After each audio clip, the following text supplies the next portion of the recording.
Welcome back to another episode of the Packs What She Said podcast. I'm one of your co-hosts, Maggie Loney, joined as always by Perri Goldstein. And just as we talked about right before we hit record, one of our favorite episodes of the season that we get to do, and it is our full 7-round mock draft. We each run a mock simulator. This year we're using PFFs. We're doing all 7 rounds using the traditional board as it stands, and no trades.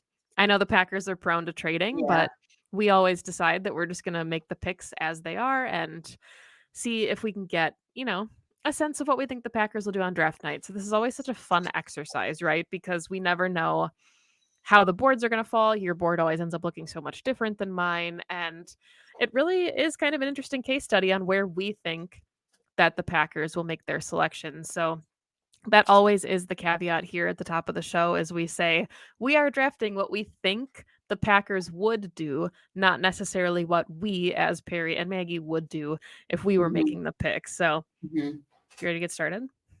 I am ready. I'm excited. I will also say that, again, we're doing this if the Packers stick at 25. Right.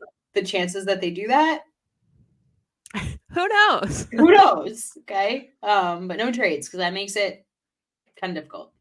So if the Packers stick at 25, and this is all 7 rounds too, so it's not just first round, but obviously first round is the most exciting.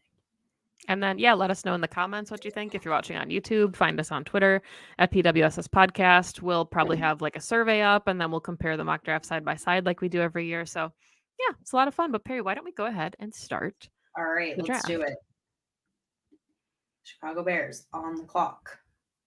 Shockingly, select Caleb Williams. Is that what happened with you? Yeah, did yours not do that? Yeah, it did. I was gonna say. Caleb Williams, Jaden Daniels, Drake May, Rome Oduns. Glad Rome didn't go to a NFC North opponent. Because that's if he slides, people. I was listening to Mina. I don't know if you listened to Mina this morning, and she was talking about if Rome slides and the Bears take him again at 9. And I was like, please don't. Yeah, I think it's interesting too that I still think Marvin Harrison Jr. probably goes first, but the Chargers are in a really interesting spot at 5 where they could get a ton of capital to trade out, right? But they need a receiver really bad. And if Rome is there or if Marvin Harrison Jr. is there, I feel like Justin Herbert would be like, please. Yeah. Please. So who did the Chargers take in your draft? They took Marvin Harrison Jr. in mine. So mine, they took Malik Neighbors. Interesting. And then JJ, and then Dallas Turner, and then Joe Alt, and then the Bears got Marvin Harrison Jr. That would be horrible. That would be the worst. No, hate. So we already hate.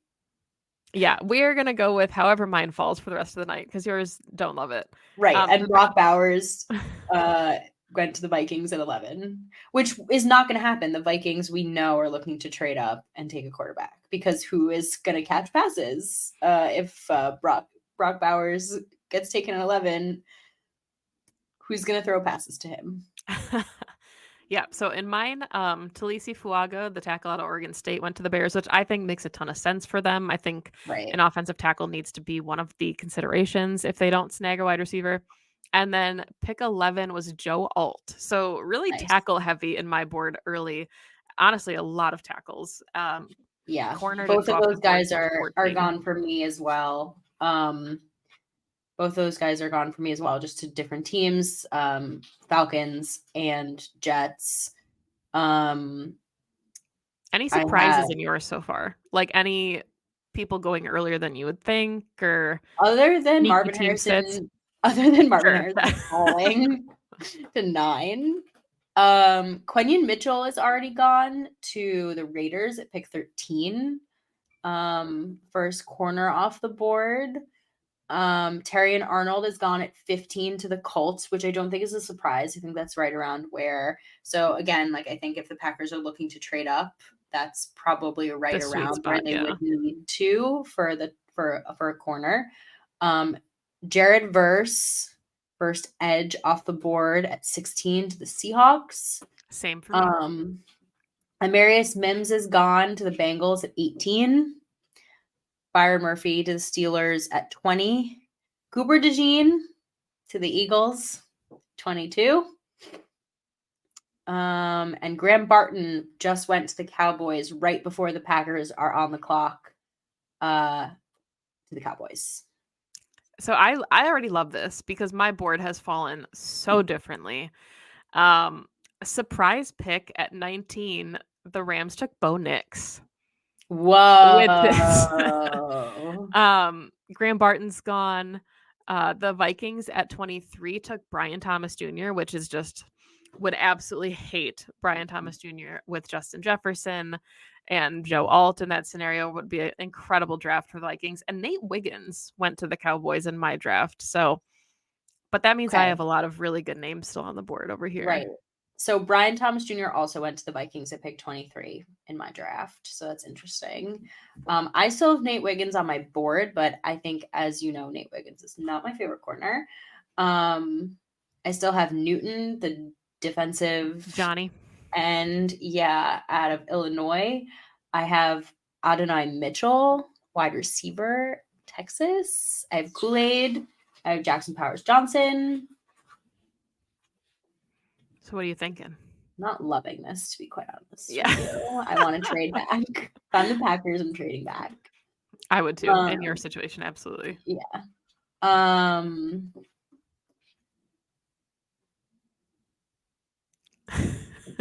Do I take a defensive let's see. Like, do I take a defensive end? He's ranked PFF's number 11. Mm-hmm. He's like consensus. Yeah. I mean, I think he's going to be really good. I think it would be like an abundance of riches. But I could also see a world where the Packers are like, well, we didn't expect him to be here. So let's just fix the D-line for the next, 8 years. What's his relative athletic score? Ooh. I'm looking it up. I was going to say, normally I have all my notes in front of me. Oh, I can't even find it. Wow. Normally it's like the first thing that comes up. Okay, prospect profile. We're really doing this like full live right now. He did not test. Okay, that's why. So he only has his height and weight. I don't feel great about it then. I don't feel great about it. I do think in this situation, the Packers are trading back. Like, if this is how the board falls, I don't think they're sticking at 25. I think you should go first. Well, I was going to say, I think there's a world where they trade back and still take Kool-Aid in the 30s. Yeah. Because he did come in for a top 30 visit. I mean, and like, okay, let's talk about this. Can we trade? Can we make a change in our rules? Yeah, you know what? Fine. If you want to trade, if anybody's offering to trade, go ahead. The Lions are offering a trade. Ew.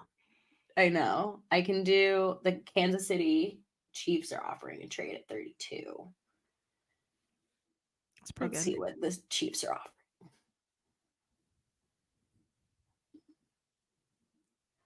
All right, you go ahead. I'm mulling the Chiefs offer.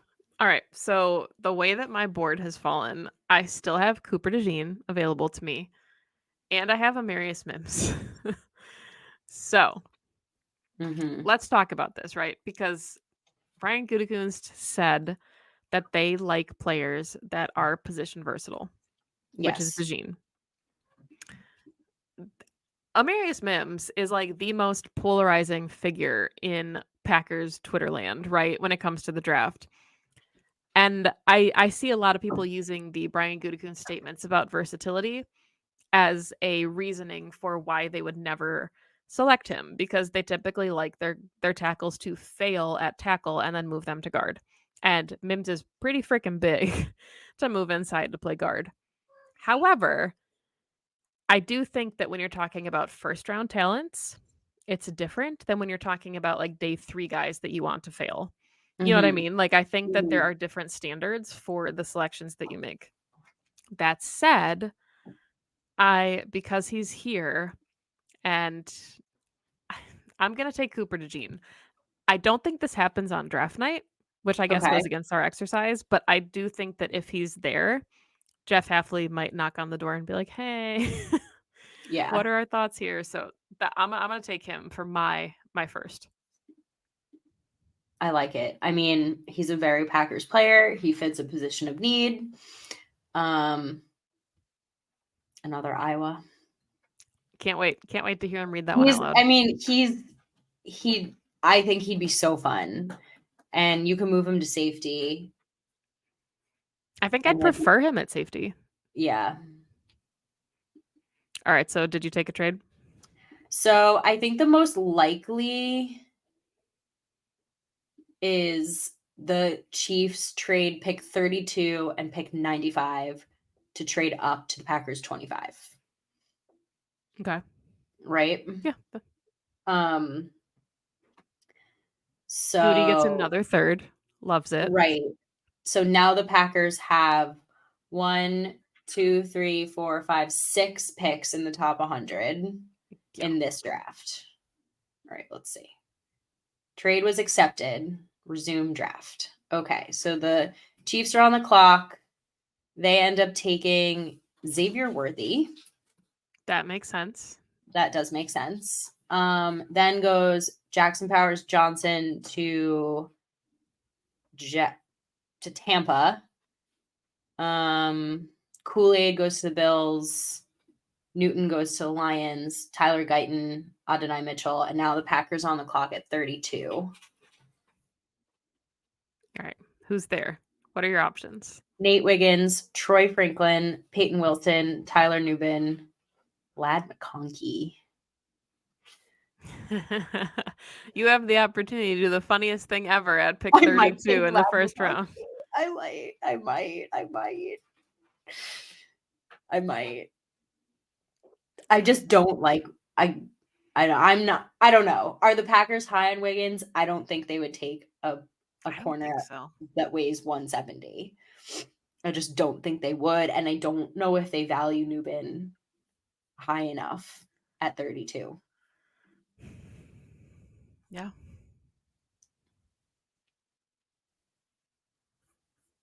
You doing it? And I don't.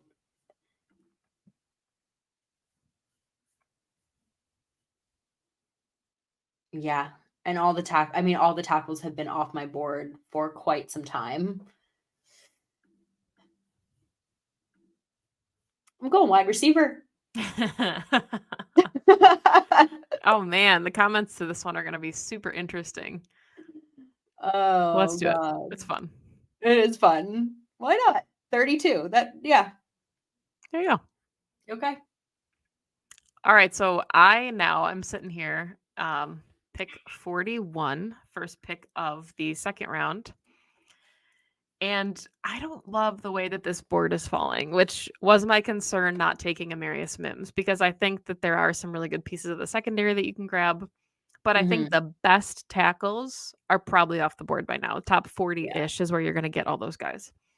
So I've got like Troy Franklin, the wide receiver. Peyton Wilson is here, the linebacker. But the Packers could love him. I think he's a little bit older than what they go for and has an injury history that doesn't really align with them.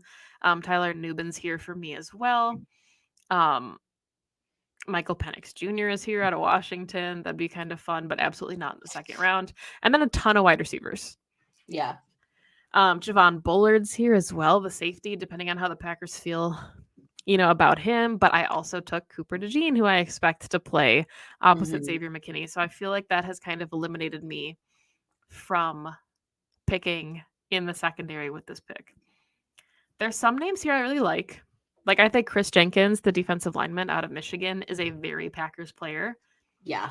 But we also talked about, defensive line kind of being like in abundance of riches right now. But is it? I don't know. I guess they're one injury away. First round, I don't know if I feel that way. That's true. Jonathan Brooks is here, the running back, who I really like, but I think the second round is a little rich, given he's not playing until probably midway through the season. Yeah. Adisa Isaac is here, the edge. So our board looks the exact same right now. Braden Fiskey's here, who's a freak athlete. Do you have a way that you're leaning? Do you still have Jaden Hicks? Yes. Okay. But I don't know if I would take him since I got DeJean. I love Jaden Hicks. So I'm like, is Jaden Hicks rich at 41? Or do I hope that he falls to 58? That's risky. That's close. That's how I feel. But I'm like, is he rich at 41? You got the extra third, so I don't think that there's too rich for you at this point. You know, like you've got the buffer. Do we like Hicks over Newbin? I love Jaden Hicks. So do I. I think he's perfect for the Packers. I think he's perfect for your draft too. I don't think I would take DeJean and Hicks. But do I take him over all those other guys that we just mentioned? Well, you said our boards look the same, and you already have a wide receiver, so you don't need that. Unless you're in love with a defensive prospect. All the tackles are gone. And the cats are saying hey. The cats are saying hi. I think the cats are saying... They're saying, don't be weird, Perri. I think the cats are saying Jaden Hicks. I would say listen to the cats. I think that's a great pick. Okay. I'm doing it at 41. Let's do it. Penne and Rhett making the choice. This is probably gonna be too rich for some Packer fans, but I'm gonna take Kieran Omega-G, the tight end out of Yale, or the tackle out of Yale, because I think that he is such a Packers kind of prospect. He took a top 30 visit with the Packers, tons of snaps at left tackle, also played left guard, and I think there's just a lot of room for him to develop. He wouldn't have to come in and play tackle. You know, year one, I think they could move him around and see where he fits. But yeah, 41 maybe is a little rich, but I think a lot of the tackles are going to go earlier in round 2 than we think they will. So I've decided I'm going to take. I like it, and it's a position of need. Absolutely. So I'm assuming we're at 58 now. We are. How does your board look? My board is interesting. Bo Nix went at 45 to the Saints. They traded up with Denver, which is interesting because I like that for them, but like Denver needs a quarterback. So what you doing, boo? Are you kidding? They have Zach Wilson. They're gonna be fine. I was like, Maggie, what?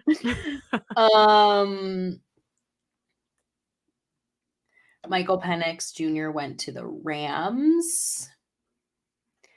Jonathan Brooks went to the Browns. That's such a good fit. Wow. Yeah, I like that.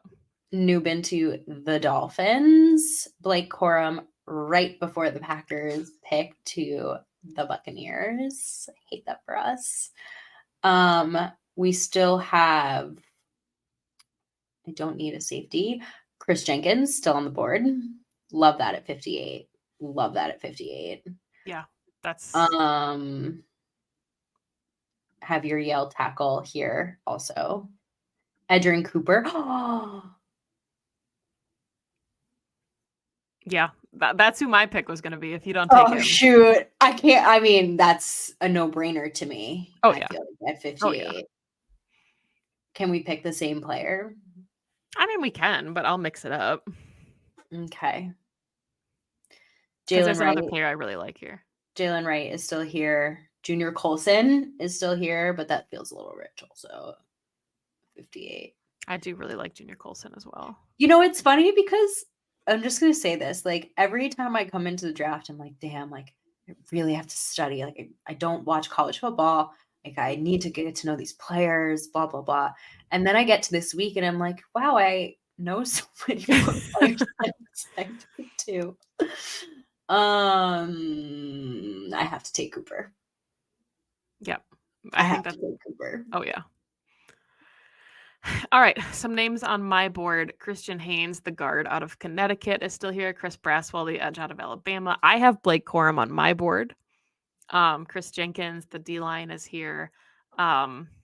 Rook Arroyo is here, who I just love. If I didn't think D-line was too rich here, Jalen Wright is here. I'm going to wait because I'm hoping that he comes around in the third. But Brandon Coleman, the tackle out of TCU, I tweeted, I said, I think he is such a Packer pick on day 2.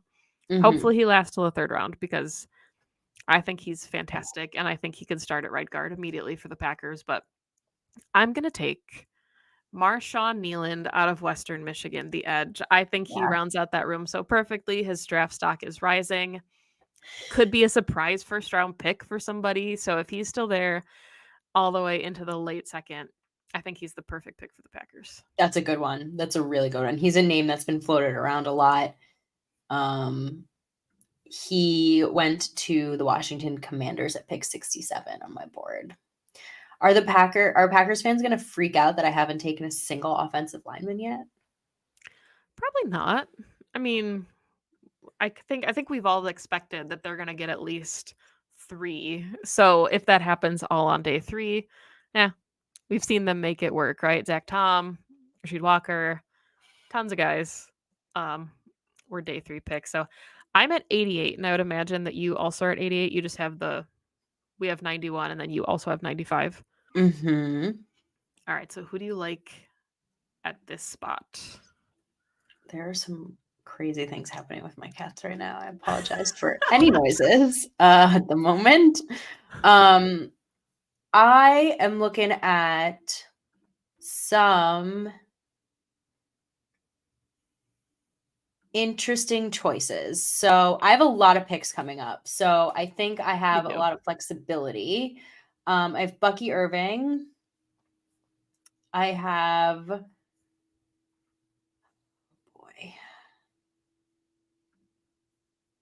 this is where I start to lose the names. Being perfectly honest with you all. I do have some tackles and guards. But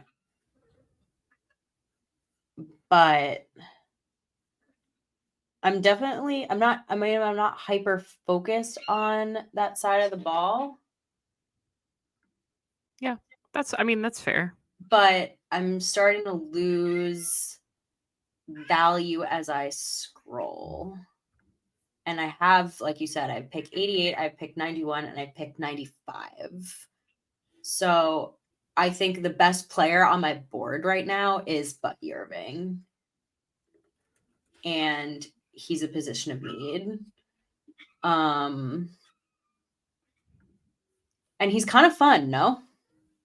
Yeah. No, I think he's one of those like boomer bust kind of really intriguing options. He's not on my board. Interesting. So, where does he take it? 83 to the Rams, which that's kind of fun. They took Bo Nix and now they're getting his running mate. That is fun. All right. Lots of running backs just went on my board. All right, so is that your pick then? You took Bucky? Mm-hmm.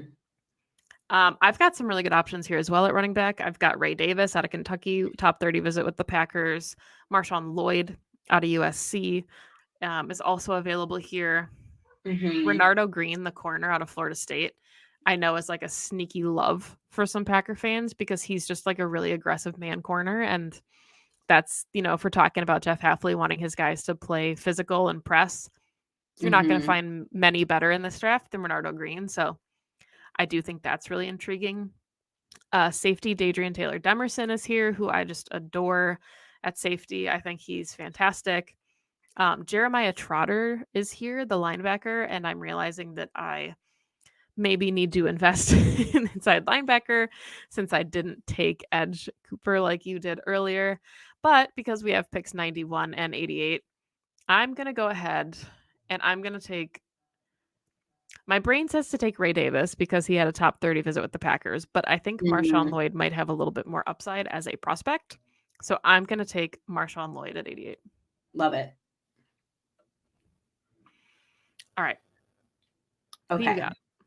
I am taking Mason McCormick, guard from South Dakota State. I think he's got like an almost perfect relative athletic score. Yeah.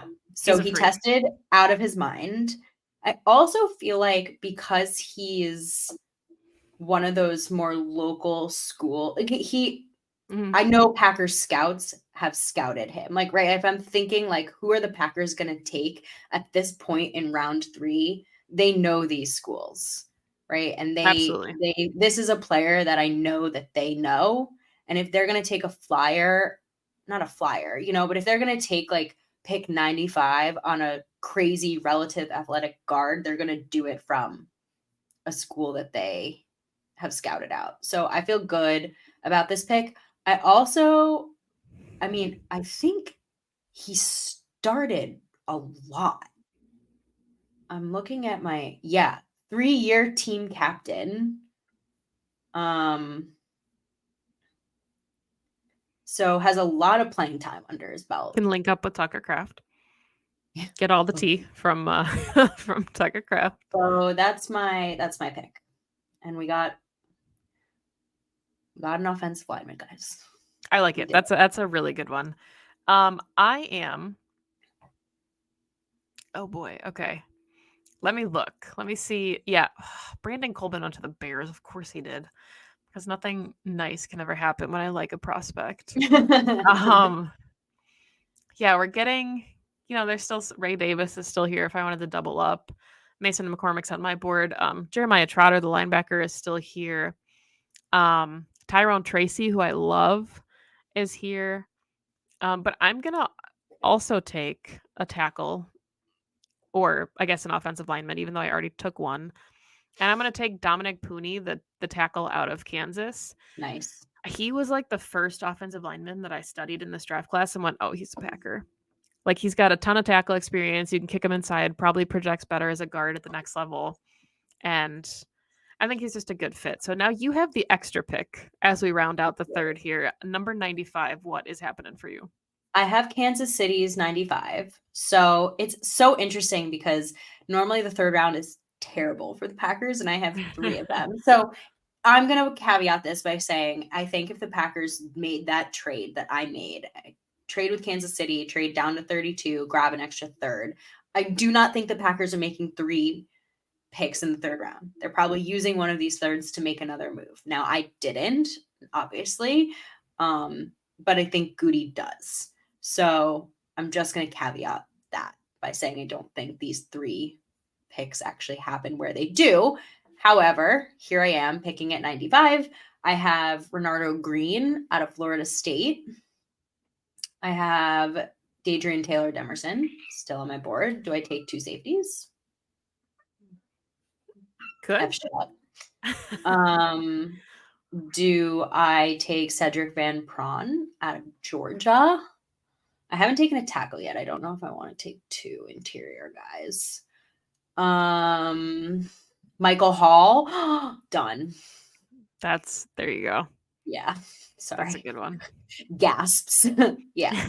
Obviously taking Michael Hall, that feels like a little bit of I can't believe he slid, to be honest. Yeah, that's there's, in my mind, I doubt Michael Hall makes it all the way to pick 95 in the real draft, but Michael Hall is easy, great defensive lineman out of Ohio State. Also just like such a Packer. I love that. Top 30 visit. Yeah, exactly. I love that. All right, where are you at then? Yeah, so I'm all the way at 126. Okay. I am at my first pick in the only pick, I guess, in the 4th round here. Isaiah Davis, the running back out of South Dakota State, is here. I love him. He's so quick. Audric Estime, the running back out of Notre Dame, is here as well. Brendan Rice, famous prospect here. USC wide receiver. Tommy Eichenberg, the linebacker from Ohio State. All those guys are off my board. Makai Wingo is here for me, the defensive lineman out of LSU. But the pick I have to make, because I think he is such a Packer in this draft, if there is a Packer fit at safety, I got to take Cole Bishop. Okay. I love the fit. I think he's climbing up a lot of Packer fans, mental boards here as well. He's young. He's only 21. but he can play strong safety. He can play in the slot. So just a lot to like, and he doesn't have to start year one. But I think he's going to be perfect in some of these like dime packages. Yeah, absolutely. So I have some interesting choices here. I have Braylon Allen. There you go. Hometown boy. I did already take a running back, so don't necessarily need him, although I wouldn't be opposed to taking 2. It is a need. It's a sneaky need, I think, and I think that would be really fun. I also think that's really good value for him, 4th round. I have Trevor Keegan, guard out of Michigan. I also have Cole Bishop.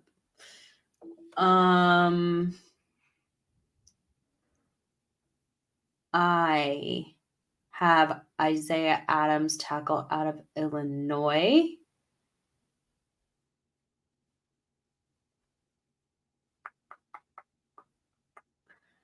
I don't love any of these choices. I have Tavondre Sweat, but I just took a defensive lineman. Damn, I really like that pick, actually. Shoot. Right, and that's one of those things where, like, the Packers probably take 1. Not sure they have the luxury to even have 2 on the roster. I know, like, I don't think they can carry. But I love both of those picks. Oh, yeah. Like, if you're looking at, like, best available player, it's, like, probably that's your best available player on your board. What do we know about Tanner Bortolini? Center out of Wisconsin. Yeah, I think he can play anywhere on the interior. I think that center's like one of those things that the Packers are going to look at really closely in this draft in case they don't feel like extending Josh Myers. He's got 1 year left on his rookie deal. So, yeah, I mean, I think he's like a very Packery kind of player, especially in day 3 that they'd take as a hometown guy. Okay. Let's go Tanner Bortolini. We love a hometown pick. All right. Moving into round 5, it's starting to pick up here a little bit. Yeah. The picks are happening fast. What is it, like 4 minutes on the clock at this point? Yeah. But I've got some names that I like here. Kitten Oladapo's here. I don't think I can take him when I have DeJean and Bishop already. You have to. He's your guy. I know. He's literally your guy. I know, but I don't think the Packers would take him if they already had DeJean and Bishop. Yeah. There's actually a name here that I really, really like at a position of arguably the biggest need I have left. And it's Trevin Wallace, the linebacker out of Kentucky. So I'm going to grab him because Kyle Fellows, Andrew Mertig, the guys I podcast with for Pack-A-Day, he is going to go, I think, much higher than the 5th round in the real draft. Like, we're talking potentially day, like 3rd round, but he is one of the better inside linebackers in this class. I think he took a top 30 visit with the Packers, just a freak athlete, kind of could be a tweener, I think, like rushes the passer a little bit. So just a really fun chess piece for Jeff Hafley. Yeah, very fun. I have similar. Yeah, all right. Trevin Wallace. I also have Kitten Oladapo. That's who I'm like. Is it acceptable to take 2 safeties? I kind of did. I took a corner and a safety, but I'm playing DeJean feel and like safety. it is. Yeah. I mean, that room is so depleted. It's McKinney and Anthony Johnson Jr. and a prayer. Yes. I have Javonte Jean-Baptiste. I have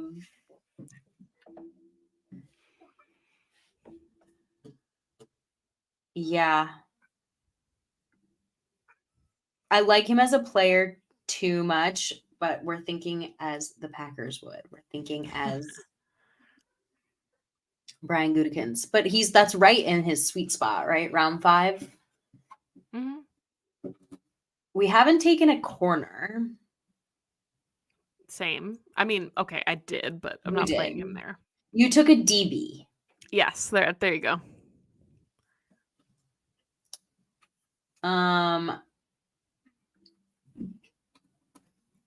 All right. We're going Yeah, we're going safety. Double dipping in safety.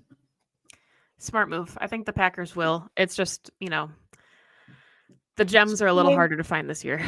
It's just the way my board is falling, quite frankly. Yeah, and I mean, I think as we get into not necessarily round 6, but round 7, it's like who are you taking a flyer on? Because you Right. don't want to miss out on them in undrafted free agency frenzy when that kicks off. So, all Right. right. I'm at 202. Did you get all the way down to 202 as well? Yes, ma'am. All right. I've got a guard here. I've got a couple running backs. Trey Taylor, the safety out of Air Force that Andrew Mertig loves, is here. Keith Randolph Jr., the defensive lineman out of Illinois, is here. Miles Murphy is here. That's a good one. I might have to go Murphy.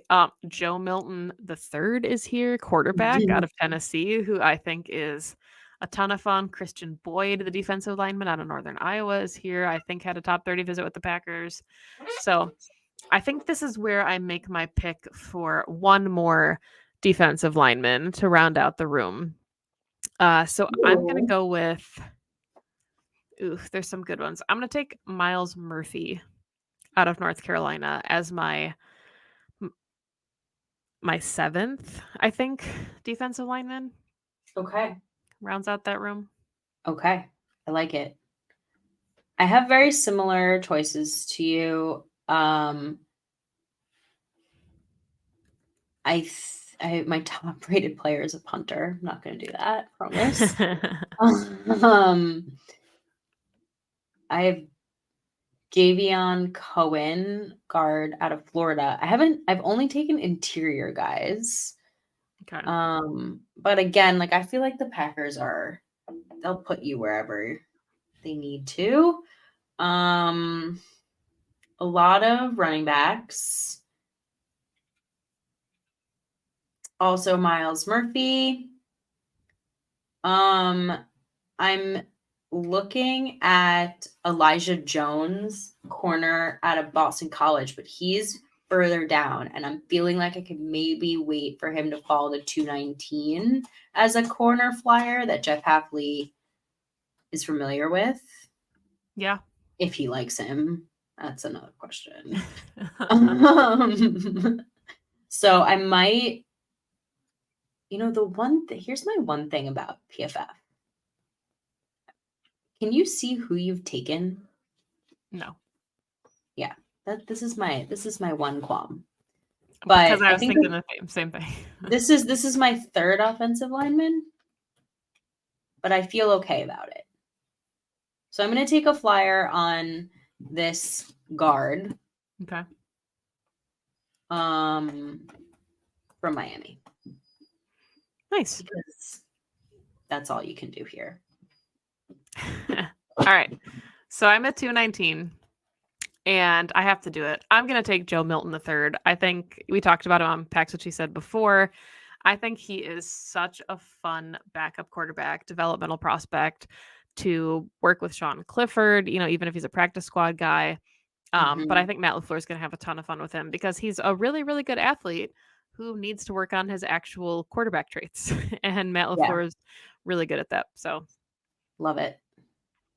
So unfortunately, my plan did not pan out, and Elijah Jones is gone. It's just how the cookie crumbles sometimes, My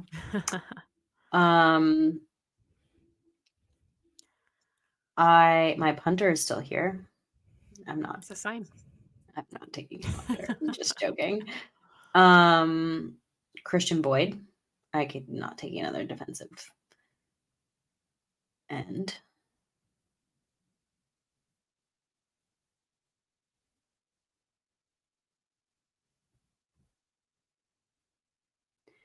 All right. I think at this point, it's just best player available. What do you think? I agree. I mean, I think that if there's an alignment as far as needs, sure, but just looking at athletes. Yeah, exactly. Although Christian Boyd would be really fun, wouldn't it? That practice squad would be poached. I know. Carter Bradley, quarterback from South Alabama. I don't know any of these quarterbacks. They're You didn't have Sam Hartman still in yours? Let me see. I would have to filter by quarterback. Yeah, he is. He's all the way down in 254. I could take Tua's brother. Yeah. Pick 267. That could be kind of fun, actually. I could do that for a little shits and giggles.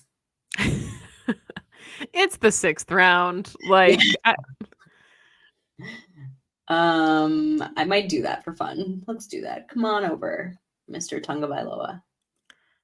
I didn't take a single wide receiver in this class, and it certainly fell that way, that I could have, but I just like other prospects more here in the 7th round. Yeah. So I think I'm just going to take some flyers on some free agent wide receivers after the draft, but pick 245. We're all the way now into the 7th round.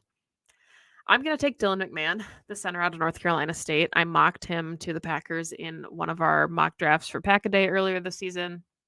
And it's kind of the same way you took Tanner Bartolini, right? He is a center, played most of his collegiate career there. And the Packers probably want a little bit of an insurance policy in case something happens with Josh Myers. So my easy pick at 245. Yeah. Similarly to you, this is flyer territory, obviously. So my probably best player available at a position of need is Ryan Watts, quarterback out of Texas. We're in the 7th round. We're just going to do it. All right, 255. We are 2 picks away from Mr. Irrelevant. So this pick still, of course, relevant at 255. Rounding out my class, I'm going to take Josh Wallace, the corner out of Michigan. I think when you're taking flyers this late and you've got guys that have proven winning experience, right? He just was on a championship team, played one of his better seasons at corner for Michigan. Yeah. So really easy. And I think a lot of these guys too, if they have any potential of latching on as a special teamer in, day 3, you absolutely take that anytime. So yep, I'm done. There we go. And I'm going to take Trey Knox, tight end out of South Carolina. Similar to you, I think probably just a teamer, but position where we feel really good about the top end. Probably need a little bit of depth, but see how you do in camp and on the practice squad. All right, so let's go through really quickly here, since it's a long show, and talk about the PFF projected grades, because my grade is not good. So I want to hear about your grade. Let me see. My final grade, I got a B. Okay. I got a B too, but what was your best pick? My best pick was Javian Cohen, Miami, in round 6, the guard. I got an A. So you're only A? Yeah. I got a B+ for taking Mason McCormick in round 3 too. I got an A+ for Cooper DeJean, and everything else is a B+ or lower. Oh, I also got a B+ for Kitten Oladapo. Well, as you should. Yeah. I got a B for Lad McConkey. I got a C- for Jaden Hicks because I drafted him above Tyler Nubin. I got in trouble for that too, for taking the tackle out of Yale. It said I should have drafted a safety, but what are you gonna do? I got a B for Bucky Irving. Yeah, let's see. I mean, it just doesn't matter. They gave me a D+ for Tua's brother. My whole second round is C's. So Marshawn Nealon, Kieran Omega G. Yeah, they gave me a C for Edgerrin Cooper. They gave me the worst grades for all my favorite players. Well, what are you gonna do? This was fun though, and that's why I love doing this every year, because every year our boards look so different, our drafts look so different, and we'll throw it on Twitter and let us know, like I said earlier, in the comments on YouTube if you're watching this, if there's a player that you love, if there's a player you wish we took that we didn't, that we were talking about or considering. go talk to us on Twitter about it. And I don't know, we'll see if either of us have gotten any of these selections right for the Packers. We'll talk about it after the draft, of course, but this is fun every year, and I think it just is a perfect example of the board not always falling the way that we want it to or think it will. So yeah, Perri, any final thoughts before we wrap this one up? No, this is just, like I said, it is just such a fun show. It's like one of my most fun because it's just like you never know what's going to happen. You are watching us do this live. Like this is not Literally. planned commentary, not planned, not scripted. We have no idea what's going to happen. Obviously, we changed the rules mid-show so that I could make a trade. We've never done that before, and I think that if the Packers took any one of these players, it would be a miracle because something's going to happen on Thursday, Friday, and Saturday that we cannot predict. And that's like why mocks are so fun because they're really just guessing. Yeah, exactly. And I think that's the perfect way to wrap it up. We will be back. We'll have probably a really quick hitter episode to talk about night one, or if the Packers don't pick on night one, we'll talk about whoever their first selections are. And then we'll have a longer episode, obviously taking a deeper dive into the draft once the draft has concluded. But cannot wait. One of my favorite weeks all football season. It's finally here. It's fun to try and hit on some of those day 3 gems. But thank you, as always, for listening to the show. If you made it all the way to the end of this one, it was a long one. We appreciate you. Make sure you like and subscribe if you're watching or listening on YouTube. If you're listening on all of the platforms, we appreciate that as well, those downloads and subscriptions. You can find us on Twitter at PWSS Podcast. You can find Perri on Twitter at Perri_Goldstein. You can find me on Twitter at Maggie J. Loney. We'll be back. We'll see who is the next Packer to wear green and gold on Thursday night. But as always, remember, go Pack Go. Go Pack Go.